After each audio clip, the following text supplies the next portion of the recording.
What is up, everybody? It's Dr. Vibe here, host and producer of the award-winning The Dr. Vibe Show. As always, I like to say, you're blessed, highly favored, a magnet for miracles, and a solution for someone's problem. And I'm also a certified empowerment coach. I am president and CEO of Express Your Vibe Coaching and Communications. And happy to be here and happy to share with you. And hope you're having a terrific Thursday live here on May 10th. And also a certified empowerment coach, president and CEO of Express Your Vibe Coaching Communications. And you know what?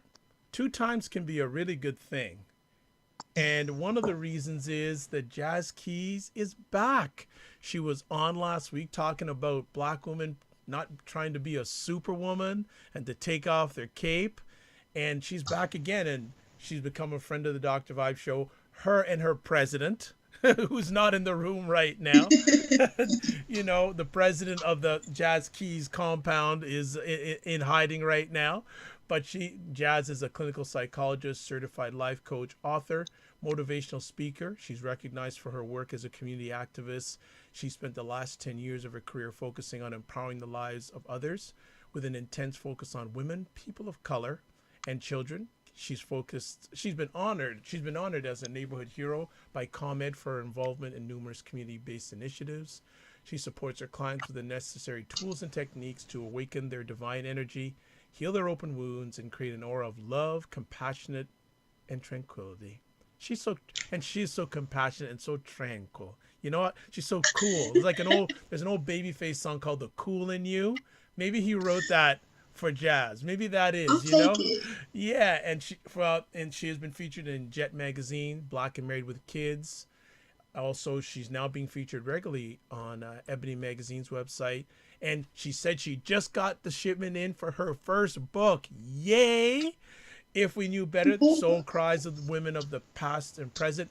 And she told me before we went live, her and her daughter are going to be signing and shipping books on Mother's Day. So I don't know if that's the best Mother's Day bonding they can do, but hey, it works.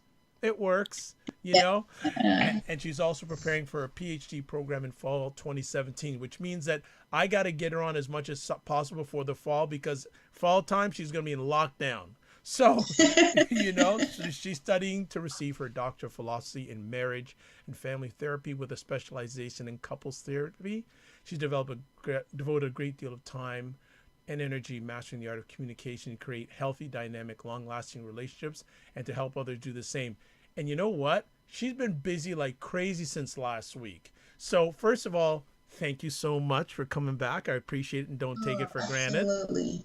How you Absolutely. been? Thank you for inviting me. How you I've been? been doing amazing. I've been doing amazing. I have honestly no complaints at all. I've been doing exceptionally well. So very, very grateful for that. Hey, and just want to shout out welcome to Tachi, one of my faithful followers and online friends based in Florida. Thank you so much for joining in. And Tachi, you know, if you have any questions, just send them on in. And anytime you have to share with me is always makes me a better person. So thanks so much for coming on in. Let's even catch up. You were on a Twitter chat a few days ago, were you not? Jazz, you were on a Twitter chat? Oh yeah, I was. I was on my first Twitter mashup. I was guest hosting Blurred Dating. It was exciting in so many ways. But yes, it was my first Twitter chat, and they just threw me straight into like a guest hosting role. So extremely fun. Yes, I survived. Yeah, yes, you survived. And it's funny because Jazz told me, you know, I'm not that technology savvy, but you're getting there real quick. I know all the opportunities that I am fortunate to have come from people who are really mastering the field of technology and really kind of understanding how beneficial it is. And so I'm grateful for individuals like yourself who say, hey, my radio show is a Sky Radio. I'm like, oh, okay, let's try that. So you guys are forcing me to move into this space very rapidly, and I'm grateful for that. Well, I can only speak for myself. I'm not forcing with you. I'm walking with you. There you go. And you are. And you know we are here to help you whatever way we can.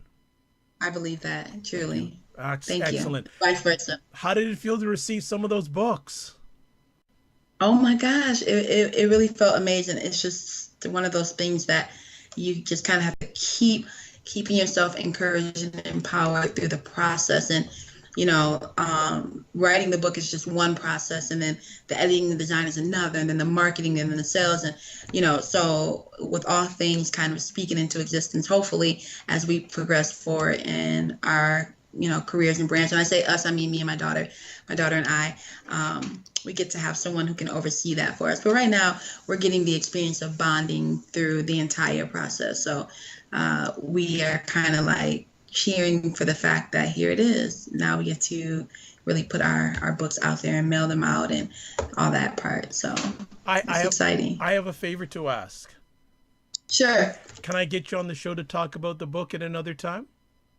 Oh, absolutely. I am very interested. I'm very interested in seeing and hearing about this book because I've heard so much about it and it's finally arrived. So I want to hear about it. If I can't read it, I got to hear about it, Oh, absolutely. Absolutely. I consider it to be a powerful book, and just more so in the space of addressing our pain and working through our healing. So I'd be more than happy to come in and talk about it, of course. Thank you. Thank you.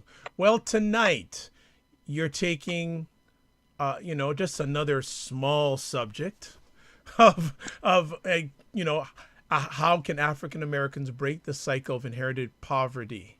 Now, first things first, why did you write about it? Because it's interesting, because last week you were talking about Black women not trying to be superwomen.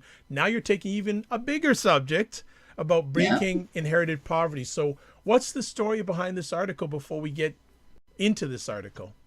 Sure. Awesome. So, what I appreciate, and I was contributing to Jet for about a year, a little bit over a year, and I was mainly in the love and relationship section. So when I crossed over to Ebony's Empowerment and Wellness, I kind of stuck my toe in to see, exactly where you're going to let me go with this empowerment and wellness kind of thing, because I can go really left and be very conservative, or I can just really dig deep. And what I am really fortunate about is that they've allowed me to utilize the platform to just speak some raw truths. And so until they, pull back the reins, I'm just going to go all full force in. And so my thought is, in the context when I think about empowering and the wellness of the Black community or the African American community, what I think about is how we first have to address the reality of what we're dealing with before we can move into empowering, right? So I can't talk to you about all the things that we can do to create this better life for ourselves, this better existence, without acknowledging and paying respect to the fact that there are some very broken systems in place right now that make it very difficult for us to step into our full, potential. And so my thought every time I write these articles is, let's just deal with it, right? Let's just go in, let's talk about it, let's be truthful about it, let's speak up in a very informed way, and then let's invoke change. And so when I wrote this article because I think so often, or too often, we kind of stay stagnant and don't even realize the complacency. And so in the realms of finance, when I look at just the other racial or ethnic groups that have been able to really progress financially, I feel like with the skill set, the knowledge, the natural talents that, the African American and Black people have, we have to really deal with why aren't we able to just generate extreme wealth. And so that was just my objective, is to let's talk through some of this. Let's figure out what's going on. What sort of environment did you grow up in regards to this subject? So I grew up very poor. That's the first thing. I grew up in, not the most favorable conditions in regards to home environment or physical environment. Not in the exchange of like love necessarily, but just more so in the context of money management, cash flow, understanding the preparation of future events, the freedom that is associated with money. We didn't have that financial freedom, very broken process and relationship with money. So money came in, money moved out quickly. Things were mismanaged. There wasn't always enough. So it was like that rob Peter to pay Paul. And what I realized was that the conditioning of the mind sometimes will allow you to think that this is just all that it is, right? This is just how living is. And so until we really reshape the way that we understand money, our relationship with money, our spending, our ability to generate, wealth, we won't be encouraged to change that behavior. And so, yeah, I grew up where everything said, there should be repeat poverty, repeat struggle, repeat lack of money, lack of freedom. Yeah. What are some of the reasons that you feel that this cycle of poverty is continuing it until this time? So I think there's a few contributing factors. And again, we can probably create a list. So my list is not at all exhausting, but I'll just talk about in the personal things that I've, noticed is, again, I talk about the inheritance of it, right? So we look at, some of our other counterparts, our, Caucasian counterparts, or so on and so forth, and we see the way that they pass down wealth. We see the way that, children are born into, more money. They're born into more opportunity. They're born into stability. And so they're inheriting wealth or inheriting money before they even have to really go out and understand how that is coming in and how to continue that on. And I think that what's happening with us is we're seeing generation after generation after generation being born into systems of poverty and being born into the understanding that this is just the condition in which our people are existing in. And so with that, it is the sustainability of poverty. Like, poverty in itself has a certain level of sustainability, meaning that we're contributing to us remaining kind of stuck in that. And that's a lack of education. So it's just not knowing, that's huge. We just don't know how to increase our income, save our money, balance debt to income. We don't understand credit. We don't, and so there's a lack of education that drives a lot of it. It's, seeing and adopting the behavior of those who come before us. So whether it be parents, guardians, we see them live paycheck to paycheck. We see them struggle. We see them be overworked, underpaid, and we adopt some of those same conditions, or we don't see the way out of those spaces. Mismanagement of finances, all of those things are contributing to just, again, a lot of these cycles of poverty that are really difficult to break. Well, just like the last time that you graced us with your lovely presence and loving presence, the audience is reacting already, and I want to shout them out already. Tachi is agreeing with what you just said, and on top of it, a poverty mindset. And a gentleman who I haven't seen for a while, Judah Garcia. Long time no see. We just say long time. Great to have you here. He says that the military teaches complacency kills. Yes, yes. And so I 100% back what they're saying, and I think that they kind of came in to support the fact that it's a lot rooted in the mentality of it, right? The behavior is the manifestation of thinking. So it's our thoughts that we need to alter first. And before we can begin even doing the work to change or, to invoke change, we have to first start with how we think, So whenever I deal with a client who's dealing with finances, it's really processing the relationship that they have with money, right? How do we think about it? How do we understand it? What do we know about it? And so he's very correct, and so as she is. It's really rooted in that mentality, a poor man's mentality, or that complacent attitude. Well, and Junior is going to ask, and I wasn't going to save it till later. I like to try to get these conversations going in real time as possible. He wants to know what helped you break the cycle. Yeah, so when I left home, I had a very worrisome relationship with money. Money was a very anxious, it caused a lot of anxiety for me because it was never enough. It was never enough. And so what I ended up learning to do was just bring in money, So I worked 3 jobs. I just wanted to always combat the fear of if something happens, because things would happen, we'd never have the money. And so for me, what I came to realize is that in the space of those who come before us, sometimes they just do the best they can with what they know.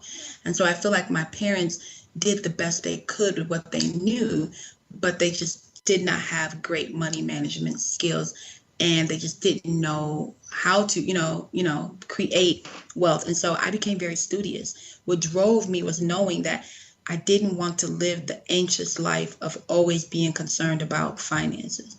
And then finances were always a limiting factor for us. So there were things I couldn't participate in. There was maybe things I couldn't afford in my more younger mentality. The certain attire I couldn't have, the certain look I couldn't achieve. I remember those things. But in my adulthood, it really was tied to freedom. And I had to quickly realize that if I didn't learn money management, economics, I would never be free. And so that's what drove me. I saw my college roommates' parents. I stayed with I had Caucasian roommates and an Asian friend, and their parents would come and write their tuition checks, come and write their rent for the full year, come and write their groceries. And I was working 3 jobs just to eat noodles out of a cup and stay in school. And I was like that. I need to know what they know, that they can come and write a full tuition check, right? And so that became kind of my push. Junya has another question for you. He's on fire tonight. And Tachi, I know Tachi will keep up the pace with him. Juda's asking, how do you know when you've changed someone's mindset? When do you know they have that Eureka moment? And I think this is a not just a financial, but just an overall coaching moment. Yeah, absolutely.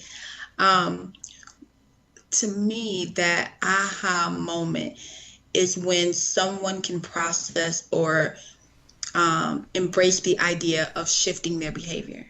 That's to me when they begin to accept, acknowledge, adopt, appreciate a paradigm or perspective outside of their own. So until someone sees a dilemma, an issue, complication with what they're currently doing or thinking, they're not going to be encouraged to change their behavior. So when I know someone has had an aha moment is when they are enthusiastic about really trying to figure out, okay, well, what do I do now? I've been doing it incorrect, or maybe I've been doing it, unknowingly. What do I do now that I have this information? And so when you start seeing someone be very encouraged to educate themselves and change their behavior, that's when they got it, when it triggered for them. Okay, excellent. Keep the conversation going, folks that are on the watching this live. Thank you so much. Well, let's get to some of the actual, I guess, suggestions you make in the article. But I guess also Mhm. too the recent study by Nielsen Company saying that African Americans will have 1.1 trillion dollars in collective buying power by 2015, increasing to 1.3 trillion, by 2017, making us, quote, more relevant than ever as consumers. Can you expand on when you saw those numbers? What did that make you think of or think about? So I remember, I don't quite remember where I was, but I remember being in the midst of like a conversation, and it was from an economic standpoint, they were saying that only 13 cents of like the dollar that we have is circulated in our community. And so that presented as an issue. Like if we are only spending 13%, 13 cents of a dollar in our community, we're not stimulating our economy. That's first. But then when I looked at our collective buying power, when I looked at, like you said, like $1.1 trillion, that to me is a clear indication that we have not yet recognized the power of money and the power we have collectively when we understand money. So we're feeding someone's economy. We're driving, business in someone's direction. We're building up some enterprise. We just haven't learned how to do that individually and collectively. And so that is an issue. What do you think? And I don't know if this, let me just check. I know this may be part of your, okay, I'll hold it off because I'll see if it comes up down the road in the conversation. So let's talk about your first point about African Americans are becoming more financially literate. What do you mean by that, and what does that look like? So to me, I think one, you know, essential component of really this concept of generating wealth. It's not just thinking that more money is going to be the key element. Like, I got to get more money, because then what will happen is that may mean picking up more hours at your current position. That may mean getting a second job, and so it really becomes this concept of thinking and understanding and expounding your relationship and your education with money, becoming literate. And so we have to really understand that economics is so multidimensional. Yes, it's about bringing in more income, but it's also about investment. It's about, what you're saving. It's about really creating other streams of income that are sustaining themselves in the midst of your active income. It's limiting debt. It's all of these components that we have to understand. Otherwise, all we're doing is working harder, and really we're not making more money. We're just stressing ourselves out by still trying to think that, again, working a job or creating more hours or more jobs is going to get you to a state of wealth. So there's a difference between bringing in more money and becoming wealthy and sustainable economically. And that's what we need to be aspiring to. With something to be added on that, on working smart, not working hard? Yes. And so it's this space that we live in where it's like, it's not, you don't want to create this life where you're working 80 hours and after, because in your mind, the more hours you work, the more money you bring in, but you're not understanding, taxes, you're not understanding the stress on your body, you're not understanding, the welfare that it has on you mentally when you're straining yourself in that space, as opposed to setting yourself up for wealth by investing this money in various places or creating alternate streams of income that will segue you out of this conventional space, or investing in, long-term products and services that have, returns that are investment worthy. It's all of those components that we need to understand. As we go through each one of these points, I'm going to ask, when did these happen to you directly? I need some water. Okay. That's okay. No, hey, you're on the go a lot. So hey, if you don't have fluids, you're gonna die, and we don't want to lose you. It ain't your time. But so okay. In your journey, financial journey, when did you start becoming financially literate? So I started becoming financially literate.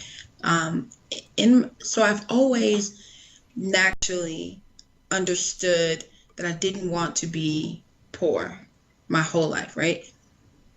I didn't know how I was going to come out of poverty. I just knew that I didn't want to be poor my whole life, right? I knew that. And the only thing that my parents really knew was, go to school, get a good job, and then you won't be in this, position. And so my mentality for so long was, I just got to go to school and get a good job, and I won't be poor. And what I quickly realized, as I segue from, I'm sorry, let me backtrack. I've always been very money centered, not in a greedy way, but I understood that money afforded people other liberties that I didn't have.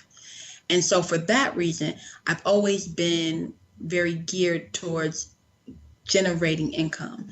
But when I became very financially savvy, as far as learning the benefits of knowing about your money, it had to be around the college area, when I realized I went and I got a credit card, and I didn't understand the interest rate, and I didn't understand the annual fee, and I went and got a checking account, and I didn't know how to balance my checkbook, and they were asking me at one of my jobs for direct deposit, and I would go to the bank and take my money out. And so it was at that point that I realized that, okay, you have to stop and pause and figure out what's going on. So then I just became very studious. Like, what does this mean? What are they charging me? What is this for? And I studied finances with like a magnifying glass.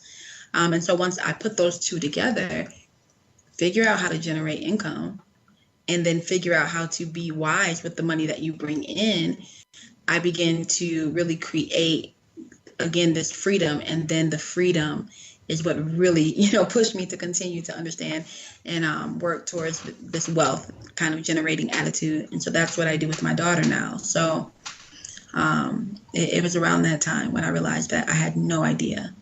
Okay. Judah has another question for you, or maybe two.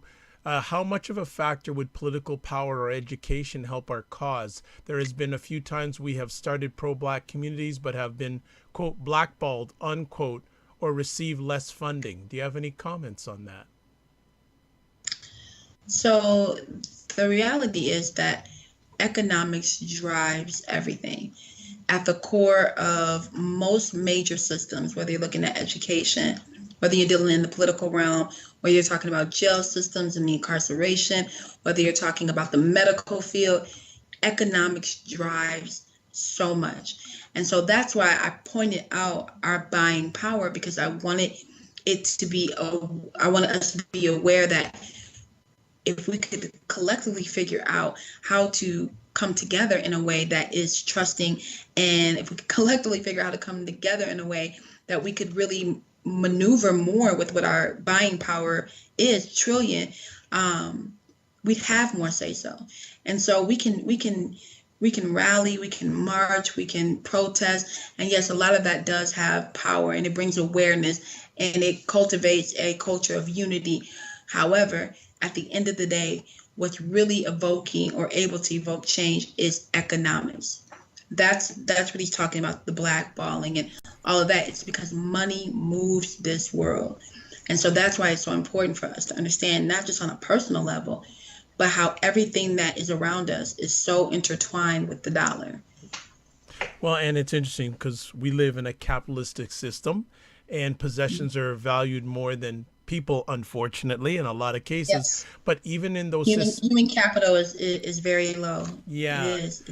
And even in those systems that are not capitalistic, as Jazz said, money drives everything. Mm-hmm. It does. And it's a very difficult spectrum to try to figure out where to exist in, because you don't want to be, superficial or possession driven or all about, the dollar and all of that. But the absence of money is the absence of freedom. And so I always try to encourage people to understand that it's not about the accumulation of possessions. It's about your ability to own your life and to move yourself, down your pathway. And economics is going to be a contributing factor of that. So you can have all the skills and the knowledge and the training and the education and the talent, but at some point you're going to have to understand money in order to really evolve in your full potential, if that makes sense. Well, you know what? You just dropped another knowledge bomb tweet there, saying the absence of money is the absence of freedom. I am tweeting that out right now. That is what we call a knowledge bomb. Thank you. I'll take it. But yeah, it's the truth. And so it's that poor mentality that one of your viewers mentioned earlier. The poor mentality says, let me get more money so I can buy expensive things that I can't afford and lease, trucks and homes and cars and all these things. The real thing is what you are aspiring to is to be free. And so that's why I say the absence of that is the absence of freedom. Very nice. This one we always say over and over and over again, but is something that is even more prevalent today. Having more than one single stream of income. I think that is so apropos today that if you're not doing that, your wood may be wet. So what does that look like? And actually, you were in that sort of situation, were you not, a few times? Having more than one or having one? Both. Yeah, I both. So if you're aspiring to be wealthy, and let me not just say wealthy in the space of like rich is finances. Wealthy is the abundance of all of these things, right? So it's the abundance of families, the abundance of, gratification in all these areas, and money supports that. So the wealth, you can't do that on one income. you can be satisfied, you can be comfortable. For those who are kind of in the higher earning spectrum, you can live comfortably. But if you are attempting to establish something with longevity and sustainability and building out for future generations, you cannot do it with one income. And so it's really important that we understand that working a 9 to 5 job is never going to get you out of working a 9 to 5 job. And so I think that that was one of the struggles that I seen in my home, was that there was only a certain amount of money coming in every 2 weeks or a month. That was a fixed income. And so not having that fluid income moving outside or around that fixed income made it very difficult to do anything aside from take that flat income, deduct expenses, hope there's a little bit left, make that work until the next, deposit. And so I think that it's really, important that we really understand generating our income outside of whatever it is that we're doing. That's our bread and butter per se. And so, yes. Yep. Good stuff. And Judah's saying he loved that absence of money, absence of freedom take. She says, okay, makes sense. And then he says, hit him where it hurts. And Tachi is saying, aspiring to freedom. Very, yes. Very important. Yes. Yeah. And because if you're looking at it just like, let me make more money, that's not necessarily the most encouraging way to aspire to it. But if you're really aspiring to the ability of, again, and when I say freedom, I mean not being confined by any element as it pertains to finances. So if you wanted to go right now and book a trip around the world, you shouldn't have to, navigate your finances, wait until next year, put it into like this crazy savings plan. What happens is if emergency does happen, are you equipped or prepared for that? Do you have these things in place? Have you set yourself up with the emergency fund? And then we begin building wealth. So I always say, let's lay the foundation, and then let's do the work to kind of create something that is long term. And so you got to look at your short term, your immediate, your short term, and your long term financial goals. Excellent. Judah has a question for you. What do you think are effective ways to establish wealth? I like Judah. I think it just depends. So up until recently, I've spent a lot of my time kind of balancing both, right? So meaning I would go to my corporate job and I would use that to kind of funnel money and sustain my home and, do all these other things, pay down. I have no debt aside from my student loans, but I have no debt. But it was all with the exit plan, right? My exit plan was to be able to stand alone and then to be able to exchange the income for the time, right? So the time now permits for more things to happen to be able to really focus on uprooting or creating these other streams of income, right? But I think it's important to, again, be informed. That's the very first thing I encourage is you have to know what you're doing with your money. Connect yourself with individuals who already have the knowledge or who are experts in the field, right? When we go to the doctor, we go to the doctor because they're going to tell us what's wrong, why this is going on, and they're going to give us what we need to get well. This is the same thing if you are financially sick, right? Connect with someone who has the resources, the information, the knowledge to tell you what's going on in your financial portfolio, where you need the assistance at, and has the remedy. And so I think that we don't know how to lean in on each other enough, meaning ask each other the right questions. But that opening your horizon mentally is going to do wonders for you. But again, it's multiple streams of income. It's laying the foundation, having the basics in place, and then it is constantly cultivating ways that are not just generating income, but really being able to manage that money as it comes in. Because I tell my clients, we can go out and you can go out and get another job. That's fine. But if you can't manage what's coming in right now effectively, all you're going to do is blow more money. And so it's all of those elements combined, if that makes any sense. It does. I always say to people, there's a difference between wealth and rich. Yes, it is. It is. And I think for us, one of the things that I've come to try to get people out of thinking is I can't afford that. So oftentimes I'll hear someone say, oh, I would do that, but I can't afford it. Or I would go there, but I can't afford it. And so that is someone who has said to themselves that it's just a normal part of life that I have to sacrifice some of these things because I don't have the money. As opposed to, I want it, let me figure out how I can get the means in which to live this life. And so we have a very small mentality when it comes to money, in the place of just really accepting that some of us aren't going to be rich or wealthy. And that belief in itself cultivates a generation after generation of people who are not going to be rich or to be wealthy.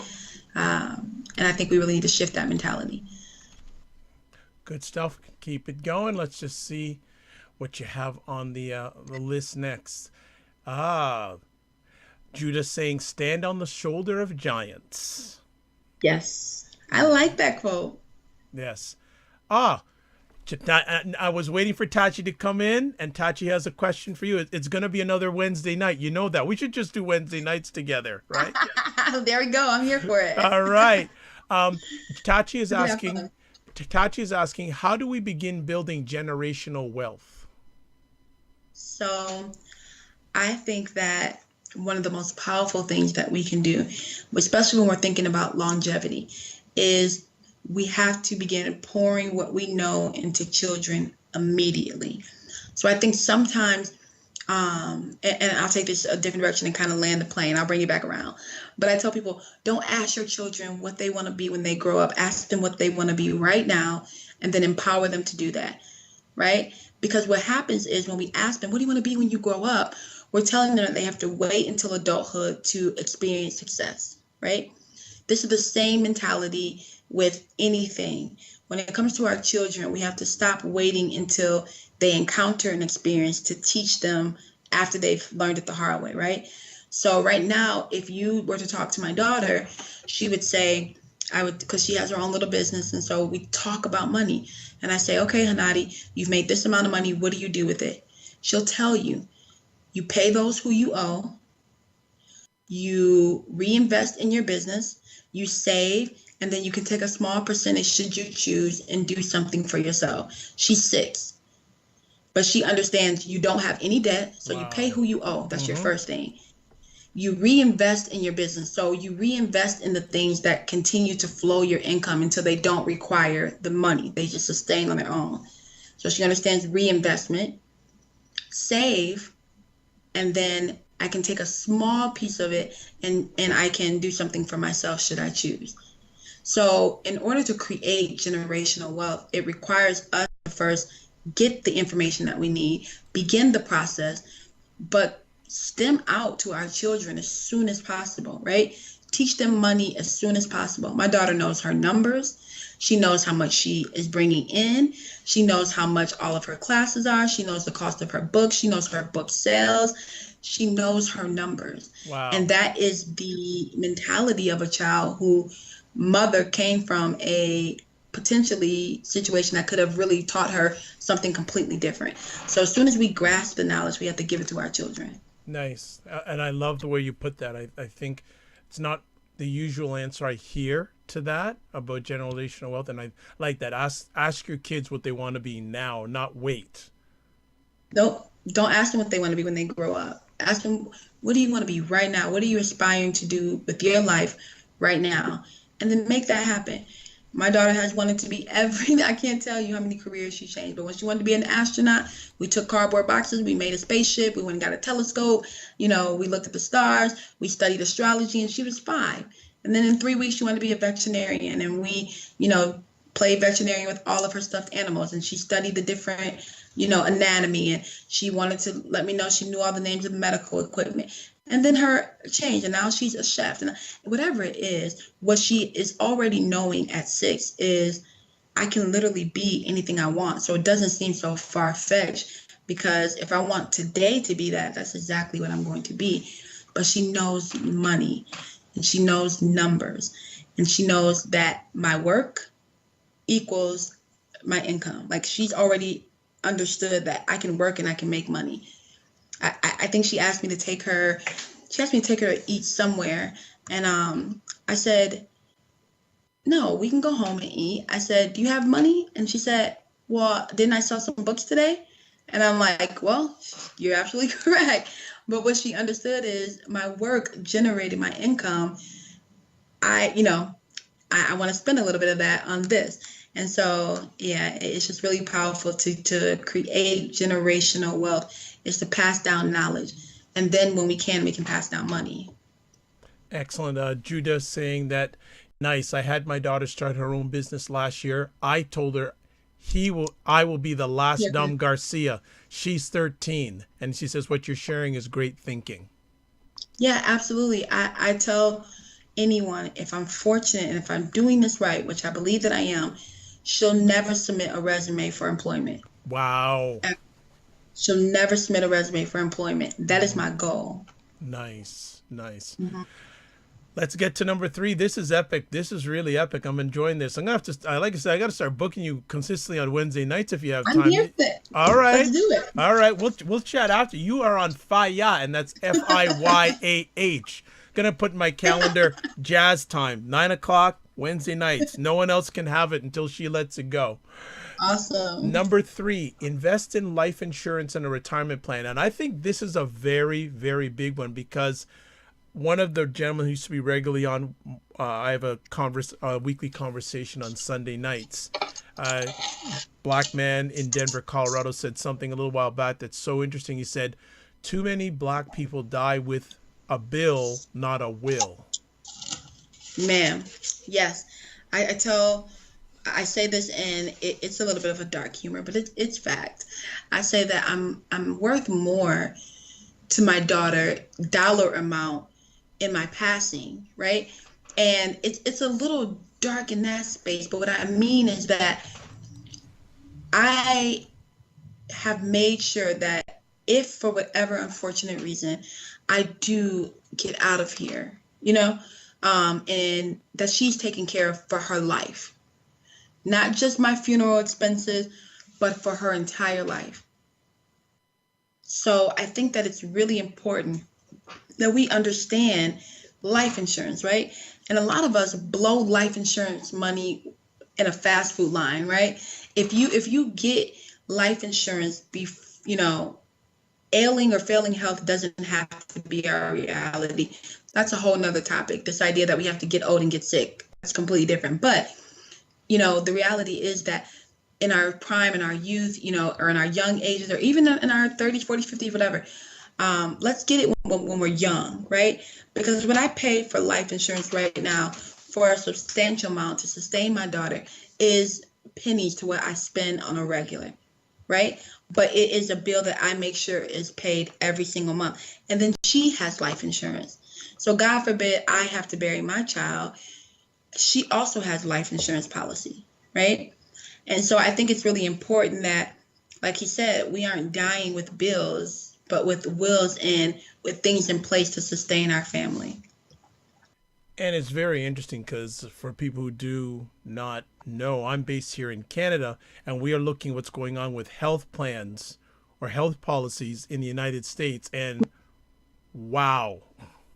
Yes. And I think even more so now to have a life insurance wherever you are, whatever age you are, just start. Just start. I had one earlier, and just a few years ago I started doing it again because you're not going to be around forever, and with lack of pensions everywhere. Yeah. And the unfortunate part about it is, like, my parents are in their 70s. My mom really, really recently had to come to me, and, she came to me from a not pleased place, but she really had to say, like, I didn't understand it until you explained it to me, but I don't have she doesn't really have a life insurance policy. So it's already the understanding that, God forbid something happens to her, it's going to be an out-of-pocket expense. Yeah, right? And I don't even want to know how much that could be. Yeah, and so the reality is that it's that freedom again, right? you don't even have the freedom to grieve because you're so busy right now trying to figure out how do I lay you to rest properly, right? Fortunate for her, she'll be okay. You know what I mean? Like, it'll be fine. But it's a reality that so many times I see families, they're not even able to really grieve their loved ones because they're trying to sell food and collect money and do GoFundMe's and figure out how to lay this person to rest because our finances are not supporting our lifestyles. And it's interesting. A few weeks ago, I was watching a documentary on the Philippines on CBC, which is the national news network of Canada, and that situation was existing in the Philippines. But that situation happens in North America too. Yeah, it does. I unfortunately we're experiencing so much, death and violence and children getting out of here before their parents and people not making it to old age.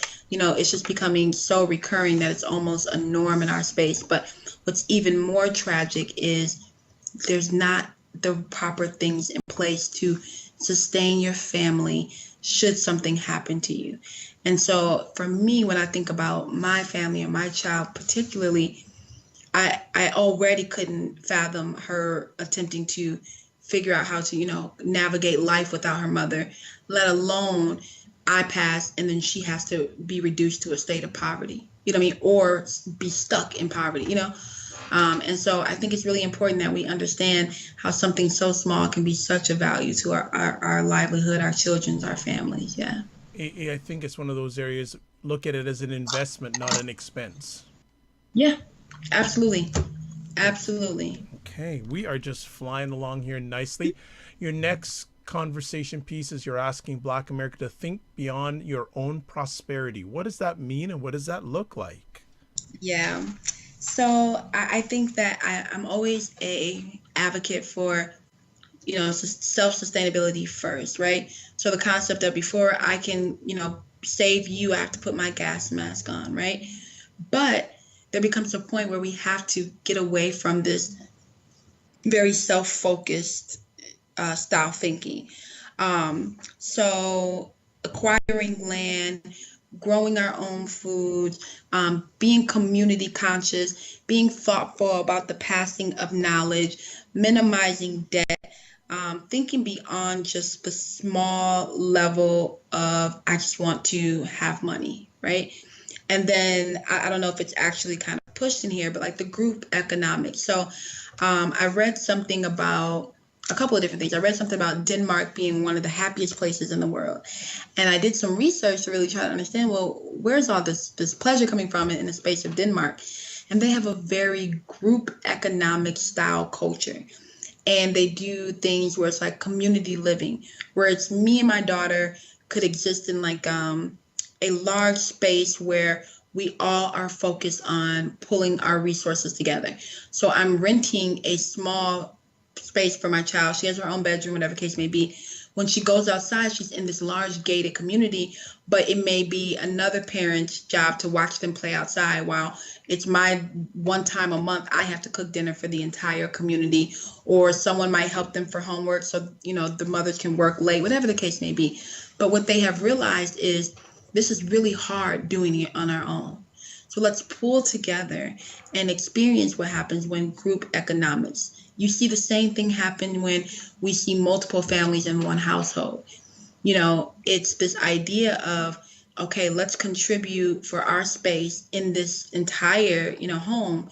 But that extra money that we would have been paying if we would have been staying or sustaining alone, let's invest that in our business. Let's invest that in paying off debt. Let's invest that in college funding.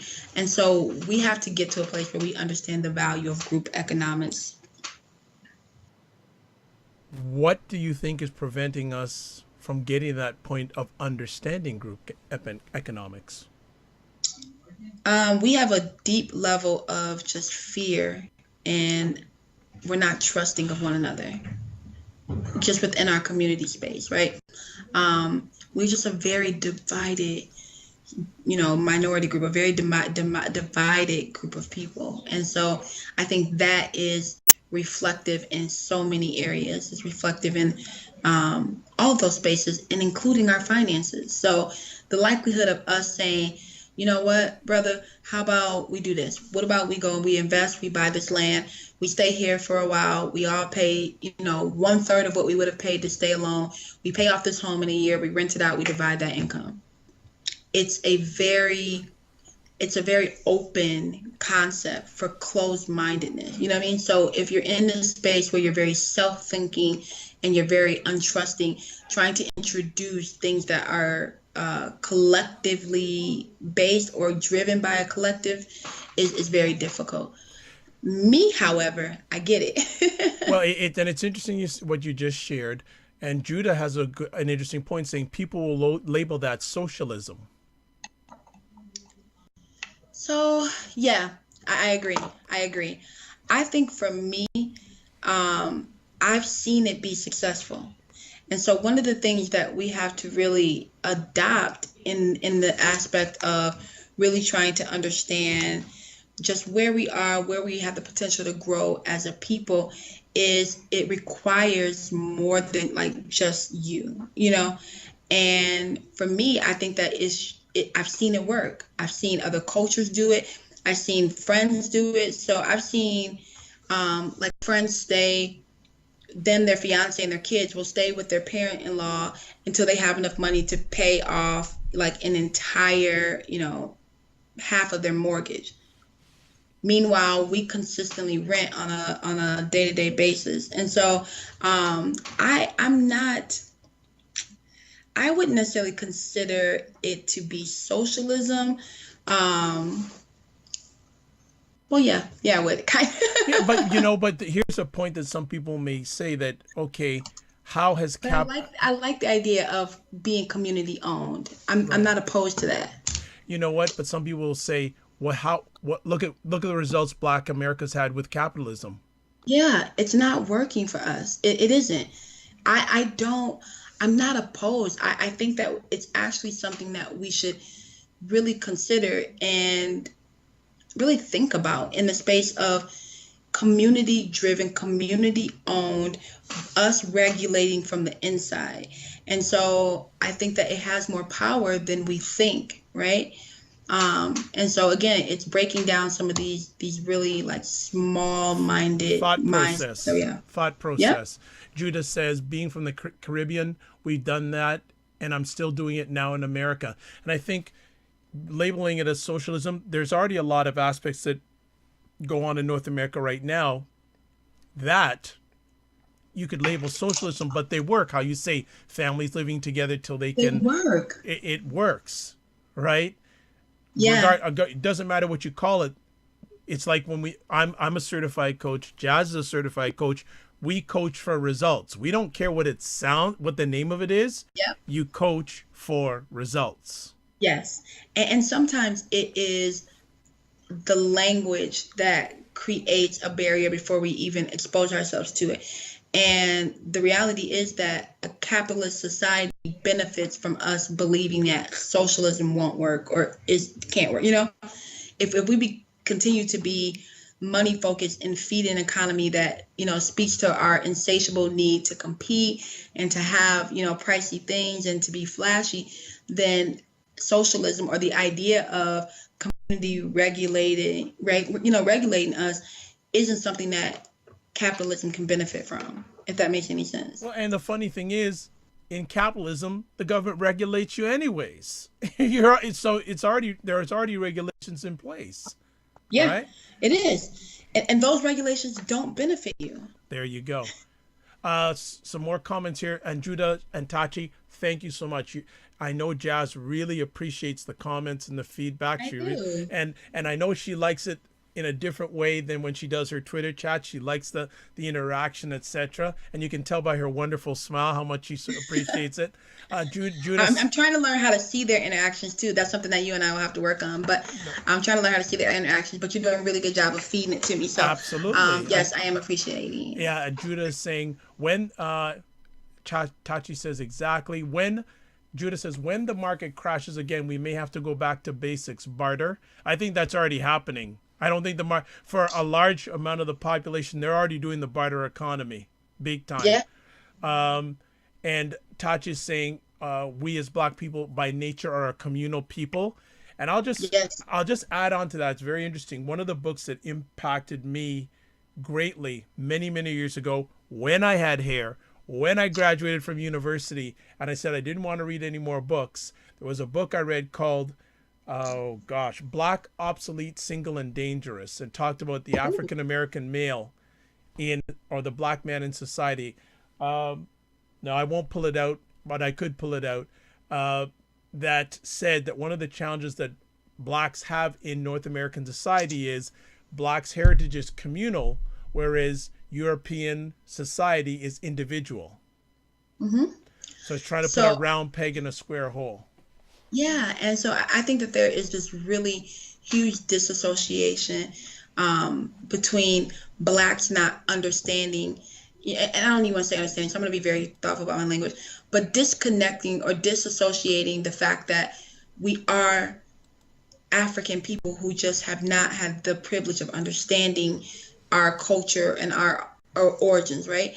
So I just came from Africa in January.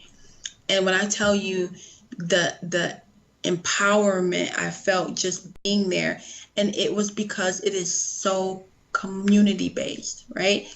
It was my daughter could stay outside and play with the other kids, and they were like, "Oh no, she's fine. She can stay outside and play." And I'm like, "Okay, well, where I'm from, we watch our kids when they go outside because And it was, "Oh no, they're fine." And the men stepped out and went and played with the children. They helped in the kitchen. The women like it was just, "Oh, you have to go here. I can take you here. Oh, do you want me to drive you to work tomorrow? Did you get help with your resume? Send me your paper. I'll read over it. Who needs something? Is there anyone who, needs money?" And it was just all centered around, if it's mine, it's yours. Because at the end of the day, if you're not prospering, if you're not at peace, neither am I. And to see the way that a community built around this idea of we all got to win, and I don't selfishly keep anything to myself because I want us all to experience. It was by far one of the most life-changing experiences that I have ever had the privilege of living and existing, having my daughter exposed to, and it really shifted how quickly you can be in America and be focused on the wrong things. And I'm blessed that I know a little bit more about Tachi because she's on every month and we keep in touch with each other. She's gonna ask where in Africa you went because she is from Africa. And correct me if I'm wrong, Tachi, but are you from Nigeria, I believe? And if I'm wrong, please forgive me. But she would like to know where in where in Africa you went. Yes, so I went to Kenya and I got to see three parts. I got to see Malindi, I got to see um, Nigeria, I mean, not Nigeria, I'm sorry, Malindi.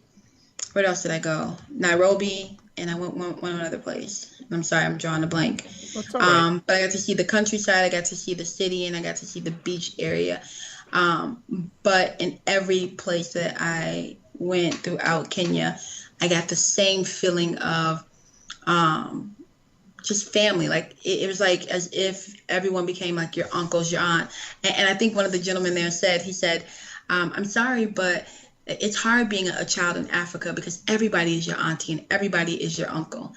And it was so beautiful because that's exactly what it was. They would, correct children gently. They would instill morals and values, and they brought Nadi, my child, under their wing and had only met her, a few days ago. But she left with aunties and uncles and a family. And so it really allows us to wrap our mind around those things that don't have a price tag to them, if that makes sense.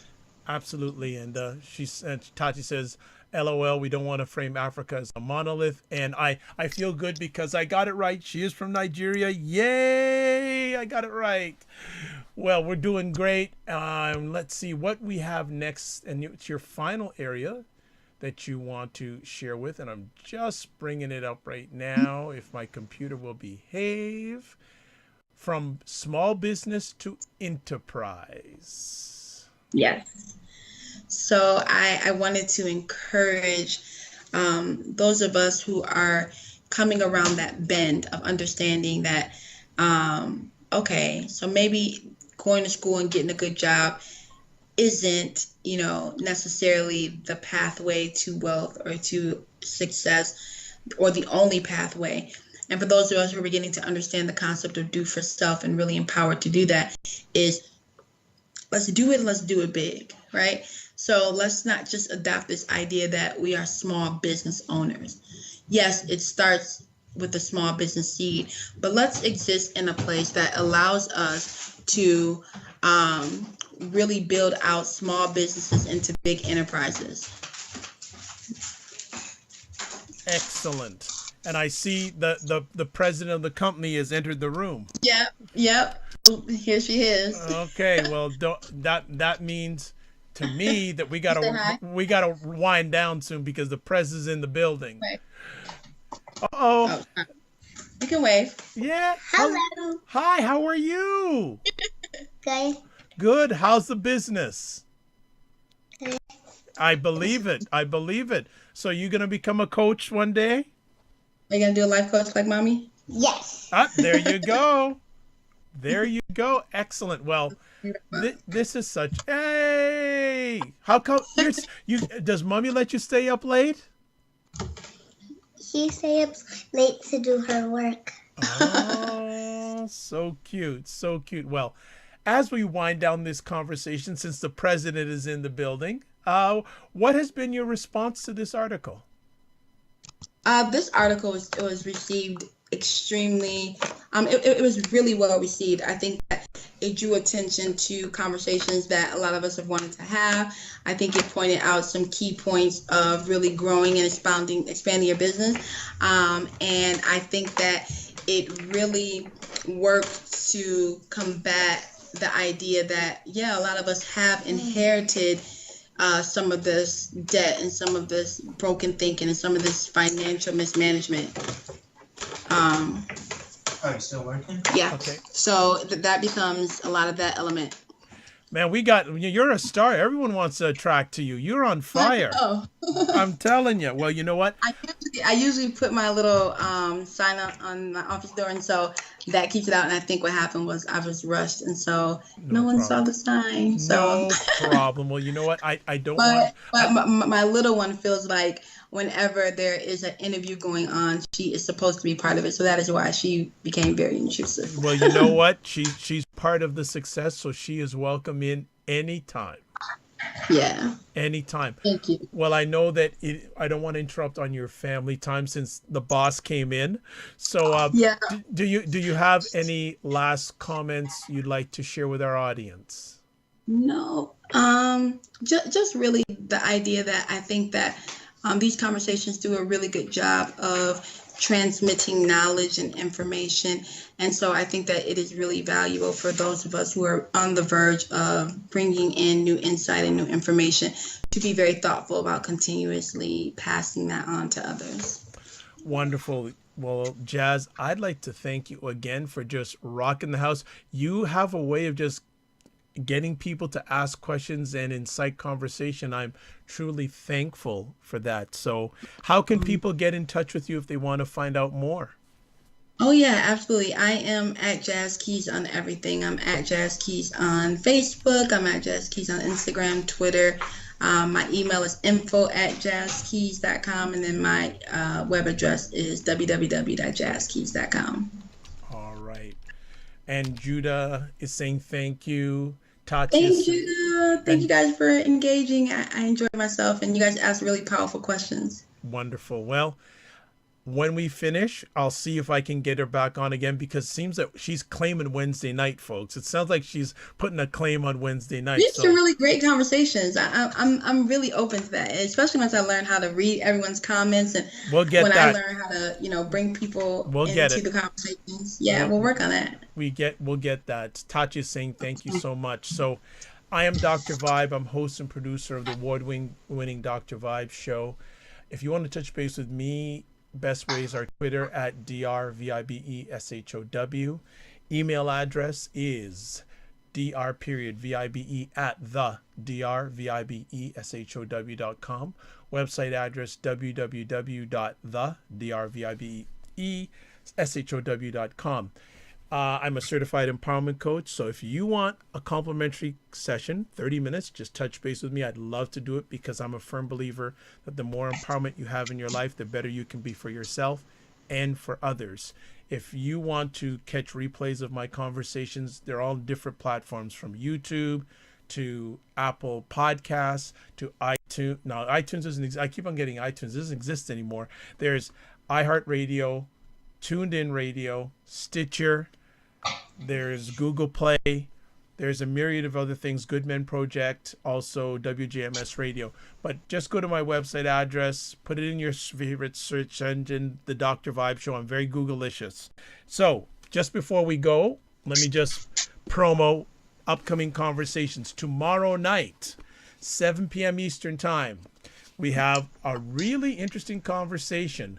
We have the lady who wrote this book on, and her name is Maria Sabrochi. She has written a book called Nasty Divorce, A Kid's Eye View. And it's all about the effects of divorce on children. And she is a writer for the HuffPost Divorce section. And it's a really powerful book. And some of the stories in here are really heavy on the heart, but she provides solutions and suggestions for those times if you're in a marriage and it goes to divorce, how to handle the kids, and even gives things, lawyer's perspective, psychologist perspective. Even things like, if you are divorced, how your children can have a positive relationship with your ex. And then 9 o'clock tomorrow night, this is another epic conversation. This one's going to be, I have a gentleman named James Foreman Jr. He has written a book called Locking Up Our Own, Crime and Punishment in Black America. This is the book.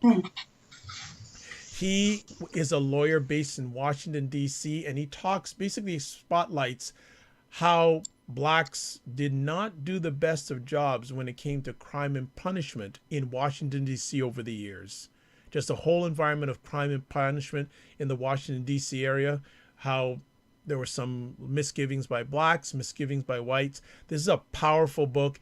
And funny story, I saw articles about this online. He, a few weeks ago, was interviewed on the Tavis Smiley Show. And for those who know a little bit about me, Tavis Smiley is one of the major influences why I started this online conversation 9 years ago. So this gentleman is very much sought after. I have him for 1 hour tomorrow night at 9 p.m. Eastern Time. So if you are available, I would love you to come in and speak with this gentleman. He's also a Yale professor. He has worked as an assistant for some Supreme Court judges. So he's very credible, very knowledgeable. And actually his mother, I believe, or father had history working in the civil rights movements in the 1960s. So he's all about that. So I hope that you can catch these conversations tomorrow night. So as always, I'd like to say you're blessed and highly favored. You're a magnet for miracles. You're a solution for someone's problem. God bless. Peace be well. Keep the faith. And as we go offline, I will beg Jazz to see if she has more time, if her president will let her have some more time on Wednesday nights. So, and you got to love Jazz's smile on her. Isn't it outstanding? It is just the bomb. So, as always, sometimes you got to get smaller to get stronger. Thanks to Tachi and Judah for making this another epic conversation. Yes. If you didn't catch it live, please catch a replay. God bless. Peace be well. Keep the faith. And have an outstanding evening. Bye-bye.